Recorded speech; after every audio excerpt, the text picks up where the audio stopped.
কার লাইফে কী হচ্ছে ভাই জানি না, কিন্তু আমার লাইফে কিচ্ছু হচ্ছে না, মানে কিচ্ছু না। সকালবেলা ঘুম থেকে উঠে আমার কোনো কাজ থাকে না, খাই দাই ঘুমাই আর রিলস স্ক্রল করি। আর রিলস স্ক্রল করতে করতে আমি সারা লোকের জীবন জেনে ফেলছি, কার সাথে কী ঘটছে, কে কাকে ছেড়ে দিয়েছে, কার কটা ব্রেকআপ হলো, কার বয়ফ্রেন্ড কার সাথে পরকীয়া করছে। ভাই সব খবর আমার কাছে আছে। মানে এইসব জেনে আমি কী করছি, মানে কিচ্ছু না, আমার জীবনে কিছু ঘটছে না। আমি শুধু সারা লোকের জীবন শুধু দেখেই যাচ্ছি, আর কবে ভাবছি আমার সাথে হবে। ভাই আমার একটা বয়ফ্রেন্ড হলো না, একটা ব্রেকআপ হলো না, কী করলাম জীবনে। আর এই রাস্তাটা দেখে আমার লিটারালি মনে হচ্ছিলো হাউ অন্ধকার মাই লাইফ ইজ। মানে কোনো আলো নেই, এই রাস্তাটার পরেও আলো ছিল, দোকান ছিল, কিন্তু আমার লাইফে কিছু নেই, শুধু অন্ধকারই চলছে।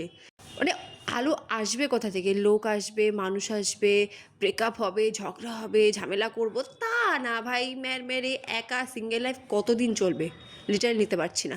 ভগবানের কাছে প্রে করছি, কিন্তু ভগবান আমার কথা শুনছে না।